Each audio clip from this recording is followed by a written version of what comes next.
Buat fans cerita mitologi Yunani pasti udah familiar banget sama yang namanya Sungai Acheron. Sungai ini terkenal karena sering muncul di banyak cerita, khususnya kisah yang berhubungan sama underworld. Pokoknya ada lumayan banyak karakter yang punya pengalaman menjelajahi dunia bawah lewat Sungai Acheron.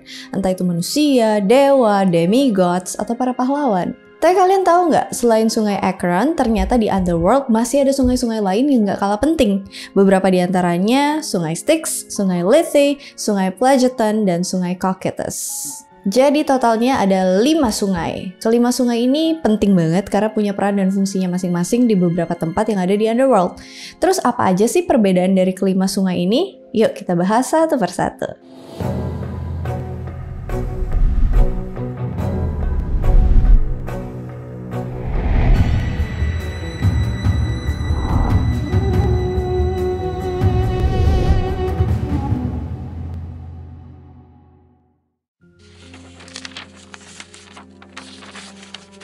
Sungai Styx. Seperti biasa, dalam mitologi Yunani ada banyak banget tempat-tempat yang jadi personifikasi dari para dewa. Contohnya kayak dunia bawah, yang menurut tradisi Yunani dinamain Hades, sesuai dengan nama dewa Hades, si penguasa underworld. Terus ada juga Dewi Gaia yang jadi personifikasi dari bumi. Nah, begitupun dengan Styx. Dia adalah seorang dewi yang berasal dari golongan para Titan di generasi kedua atau sebelum generasinya Zeus. Dewi Styx kemudian jadi personifikasi dari salah satu sungai yang ada di dunia bawah, yaitu Sungai Styx. Menurut Hesiod, Dewi Styx merupakan keturunan dari Dewi Tethys dan Dewa Oceanus. Dua-duanya ini personifikasi dari sungai besar. Jadi bisa dibilang Tethys sama Oceanus itu bapak dan ibu dari semua sungai yang ada di mitologi Yunani. Tepatnya semua sungai yang ada di dunia. Makanya jumlah anak-anaknya Oceanus dan Tethys ada banyak banget dan gak terhitung jumlahnya. Anak-anak sungai ini kemudian disebut sebagai Oceanids. Dan Dewi Styx termasuk salah satu dari para Oceanids itu. Mungkin di antara kalian ada yang nanya ya, bukannya para Titans udah dimasukin ke dalam Tartarus, kok Oceanus dan anak-anaknya masih bisa bebas? Jadi sebelum Olympians berperang melawan Kronos, Zeus ngundang semua dewa ke Olympus buat ngerekrut siapa aja yang mau bantuin dia mengkudeta Kronos. Zeus janji ke para Titans kalau misalnya ada yang mau join sama dia dan menangin perang Titanomachy, berarti jabatan lamanya bakalan dipertahanin. Bahkan kalau ada Titan yang gak punya jabatan dan daerah kekuasaannya sendiri, Zeus bakal tetap membagi daerah kekuasaan itu secara adil. Karena tawaran itu, akhirnya Oceanus dan keluarganya setuju buat bantuin Zeus menangin perang Titanomachy, sehingga wilayah kekuasaan keluarga Oceanus masih tetap sama, berhubungan dengan air, sungai, dan laut. Setelah perang Titanomachy berakhir, Oceanus nyaranin Zeus buat nempatin daerah kekuasaannya Styx di pintu masuk dunia bawah. Mulai saat itu Zeus ngasih jabatan baru buat Dewi Styx sebagai Sungai Sumpah Agung yang punya wewenang dan kedaulatan buat ngikat sumpah para dewa. Karena siapapun yang bersumpah dengan air Sungai Styx gak akan bisa ngelanggar sumpahnya. Bahkan dewa-dewi tertinggi sekalipun takut buat ngelanggar sumpah yang udah mereka ucapin di air sungai ini. Karena kalau misalnya sampai sumpah itu dilanggar, mereka bakal nanggung hukuman yang berat. Sebelum para dewa ngelakuin ritual Sumpah Agung, biasanya Zeus merintahin utusannya yaitu Dewi Ares supaya pergi ke Underworld buat ngambil air di dalam Sungai Styx, terus air itu dibawa ke Olympus supaya para dewa bisa bersumpah di atas air itu. Hesiod menyatakan kalau Dewi Styx punya kekuasaan yang sangat luas, karena 1/10 air yang ada di bumi berada di bawah kekuasaan Dewi Styx. Kok bisa gitu? Karena semua air yang ada di dunia atas pasti mengalir ke lautan atau meresap ke bawah tanah dan masuk ke dunia bawah. Dewi Styx juga bertugas buat ngalirin air yang ada di dunia bawah menuju mata air yang ada di pegunungan dunia atas. Jadi siklus air tuh tetap berjalan sesuai dengan aturan dan tatanan alam. Beberapa catatan nyebutin kalau Sungai Styx juga berfungsi sebagai pembatas antara dunia atas dan dunia bawah. Contohnya kayak di kisah pahlawan Hercules waktu dia pergi ke Underworld buat nyelesain tugas yang ke-12, yaitu menangkap anjing Cerberus. Terus pas Hercules mau balik, Dewi Athena nyaranin Hercules buat ngikutin Sungai Styx karena terhubung sampai air terjun di pegunungan dunia atas.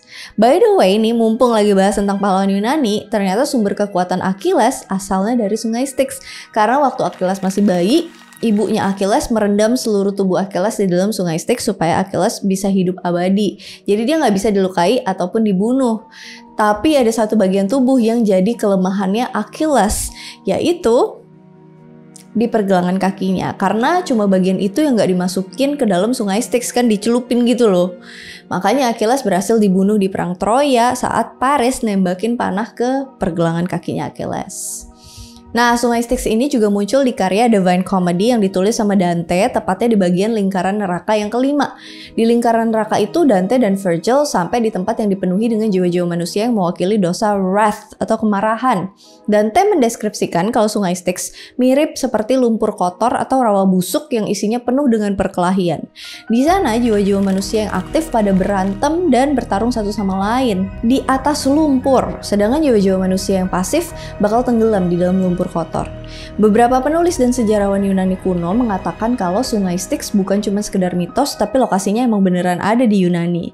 Di abad ke-5 sebelum Masehi, Herodotus nyebutin kalau air sungai Styx tuh mengalir di kota Nonakres yang ada di wilayah Arkadia kuno. Di sana ada sungai dan air terjun yang ngalir dari sisi utara Gunung Kalmos yang dipercaya sebagai tempat keluarnya air sungai Styx dari dunia bawah. Makanya air terjun ini tuh dinamain air terjun Styx. Ini juga didukung sama pernyataan Pausanias di abad kedua yang melaporkan kalau dia pernah mengunjungi air terjun ini, tapi kondisinya tuh sangat berbeda dengan yang dideskripsikan Herodotus karena airnya tuh udah nggak ngalir dengan deras. Bahkan sama sekali nggak kelihatan kayak air terjun. Jadi yang dilihat Pausanias nih sebenarnya cuman berupa tetesan-tetesan air aja. Di abad pertama Masehi, sebelum Pausanias ngunjungin air terjun Styx, ternyata seorang filsuf asal Romawi yang bernama Pliny the Elder pernah datengin air terjun Styx. Terus nulis kalau air itu ternyata sangat beracun dan siapapun yang meminumnya bakalan meninggal secara instan. Menurut beberapa sumber, banyak yang menduga kalau kematian Alexander the Great disebabkan karena keracunan setelah minum air dari sungai Styx. Tapi itu tuh cuman sekedar dugaan dan belum ada bukti kuat yang mendukung teori ini.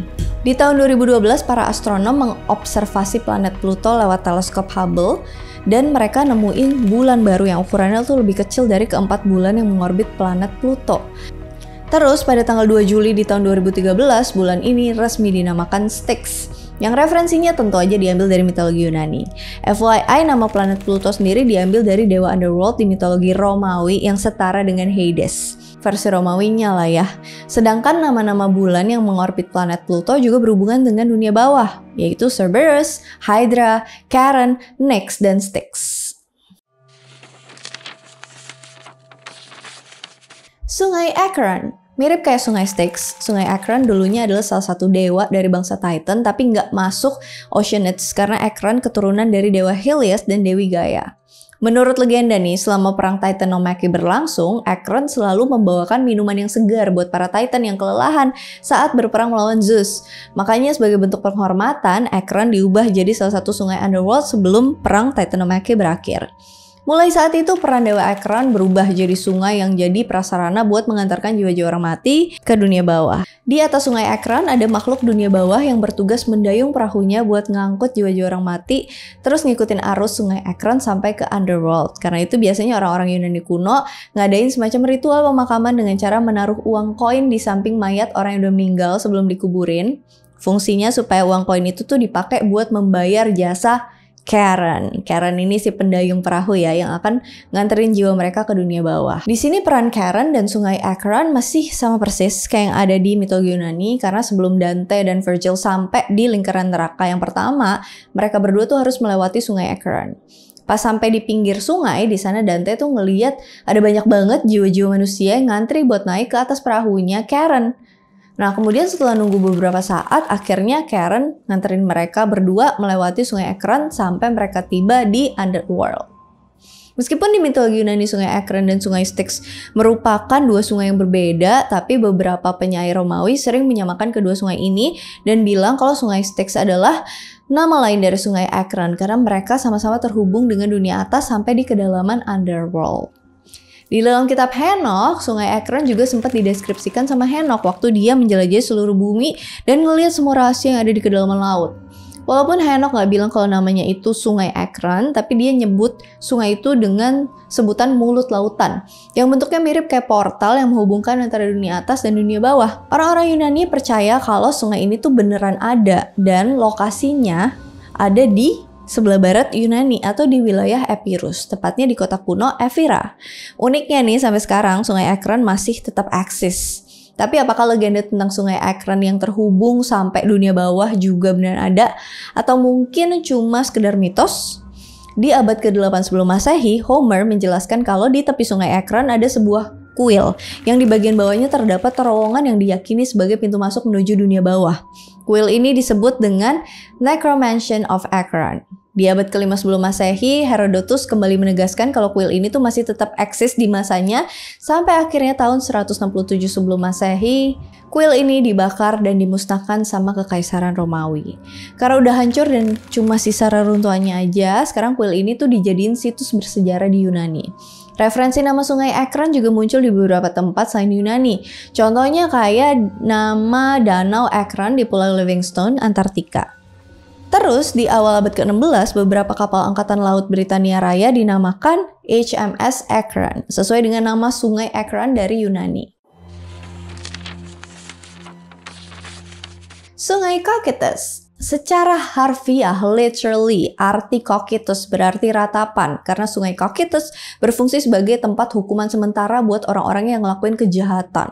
Menurut Plato, setelah jiwa orang mati dihakimi sama ketiga hakim dunia bawah, jiwa-jiwa manusia yang selama hidupnya berbuat jahat kepada keluarga, kerabat, dan teman-temannya bakalan dibawa arus sungai Cocytus buat berputar-putar di dunia bawah melewati dua tempat, yaitu Erebus dan Tartarus. Homer menyatakan kalau Erebus adalah tempat yang gelap dan jadi tempat tinggalnya para Erinyes, dewa pembalasan dendam.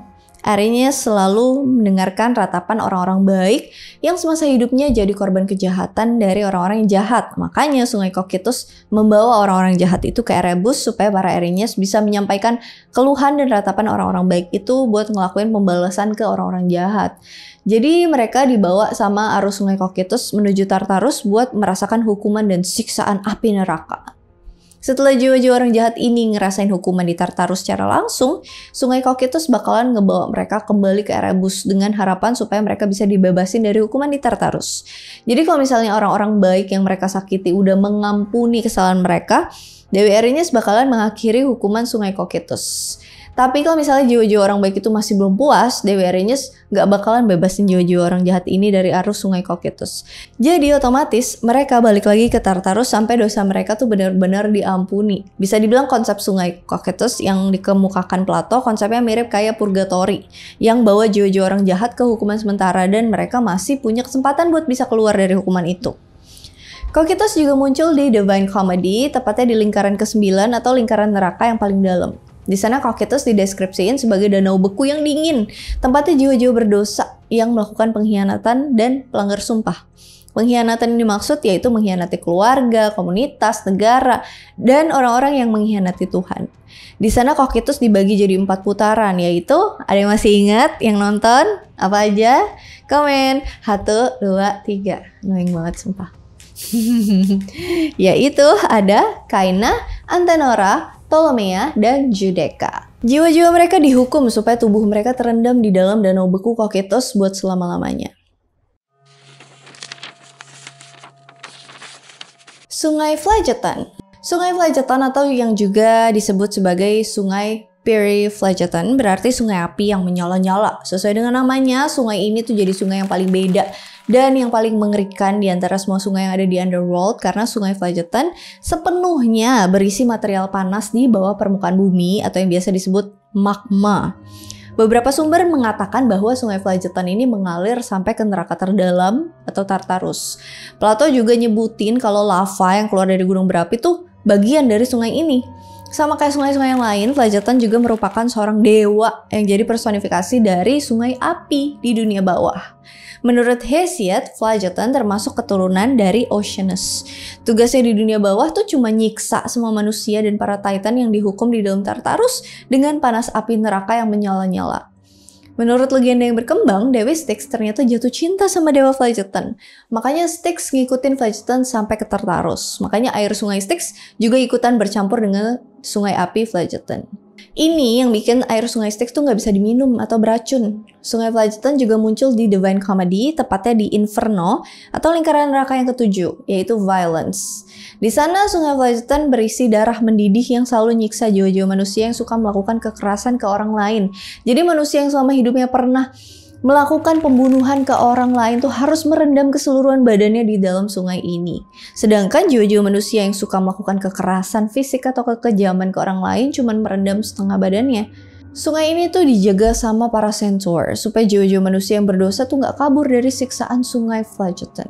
Dalam kitab Henoch, sungai ini juga sempat dideskripsikan sama Henoch, walaupun nama sungainya emang gak disebutin secara eksplisit. Henoch cuma nyebut tempat ini sebagai sungai api yang ada di bawah permukaan bumi dan ngalir sampai ke neraka terdalam. Sungai api ini juga bisa memancar keluar sampai ke dunia atas melalui letusan gunung berapi. Jadi konsepnya emang sama persis seperti sungai Phlegethon di mitologi Yunani.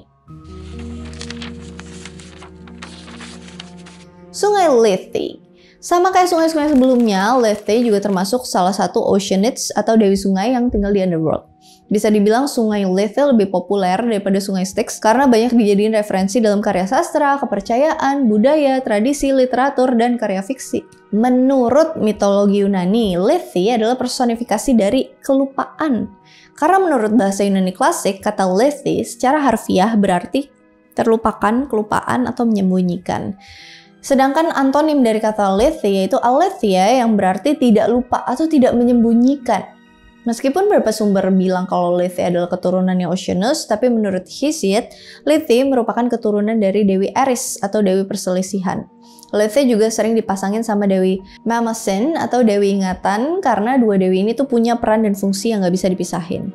Dewi Lethe punya kemampuan buat menghapus segala jenis ingatan, makanya peran utama sungai Lethe di dunia bawah yaitu buat menghapus ingatan manusia yang udah meninggal. Menurut beberapa penulis, lokasi sungai Lethe ada di sebelah istananya Hades, tepatnya di bawah pohon cemara atau pohon poplar yang berbatasan dengan Elysium, terus mengalir ke beberapa tempat kayak gua Hypnos dan padang Asphodel. Orang-orang Yunani kuno percaya kalau jiwa-jiwa orang mati di dunia bawah minum air sungai Lethe buat ngelupain segala jenis kenangan masa lalu mereka di kehidupan yang lama. Jadi ingatan mereka tuh dihapusin sepenuhnya supaya nggak terus mikirin masa duniawi yang udah berlalu.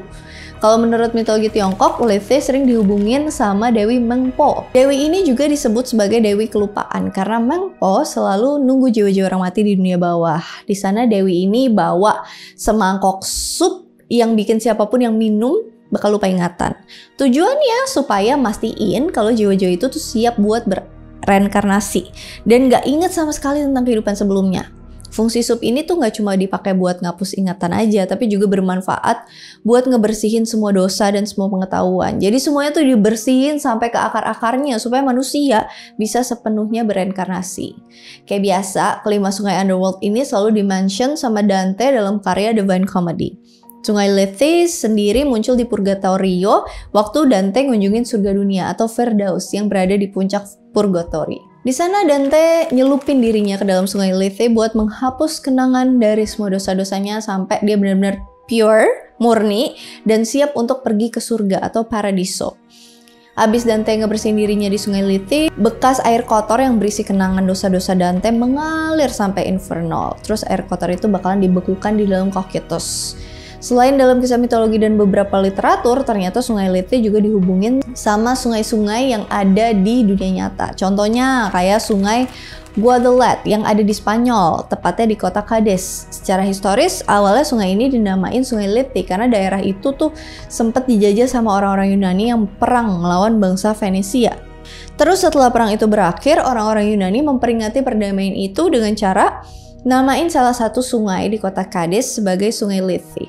Tujuannya buat ngelupain semua konflik yang udah berlalu. Nggak cuman itu, tahun 1917 National Geographic Society namain salah satu sungai di semenanjung Alaska dengan nama sungai Lethe yang terinspirasi dari mitologi Yunani. Terus pesawat ruang angkasa punya NASA yang bernama Mars Reconnaissance Orbiter pernah mendokumentasikan sebuah lembah raksasa yang ada di planet Mars. Lembah ini diperkirain sepanjang 225 km dan bentuknya lebih mirip kayak sungai ketimbang lembah. Karena lembah ini tuh terbentuk dari aliran lava yang keluar dari bawah permukaan planet Mars. Makanya mereka nyebutin lembah raksasa ini dengan nama Lethe Valleys atau lembah Lethe. Di Ultraman Nexus nih kebetulan nih salah satu tim aku tuh ada yang ngefans banget sama Ultraman. Jadi kita semua jadi ikutan, wah seru juga ya. Lethe juga muncul sebagai perangkat luar angkasa yang diciptain sama alien visitor buat ngapus ingatan semua orang yang ada di bumi yang ngelihat pertarungan antara Ultraman dan Space Beast. Habis itu organisasi rahasia mulai bikin semacam alat menghapus memori dalam skala kecil yang diambil dari teknologi Lethe. Alat ini kemudian dinamain Memorizer yang artinya penghapus memori. Sesuai dengan referensi sungai Lethe di mitologi Yunani. Alright, that's all about sungai-sungai yang ada di mitologi Yunani. Ada 5. Sebenarnya ini dulu banget awal-awal aku tuh pernah bahas 5 sungai. Terus kayaknya aku tuh pernah janji ya. Udah lama aku pernah janji, aku bilang nanti akan aku bahas sungainya di video terpisah. Setahun atau 2 tahun kemudian baru dibikinin, sorry banget. Yang request, pernah request nggak ya? Nggak tahu deh, pernah ada yang request atau nggak. Tapi kalau misalnya pernah request, jawabannya ini utangnya udah lunas ya. As always, kalau misalnya ada yang mau di komen, ada yang mau didiskusikan, ada yang mau di request, ada yang mau dikoreksi, komen di kolom komentar. And thank you so much for watching. I hope you guys like it and I'll see you again on my next video. Bye bye. Tapi kalian tahu nggak, selain sungai Acheron, ternyata di Underworld masih banyak sungai-sungai lain yang nggak kalah penting. Zeus bakal tetap membagi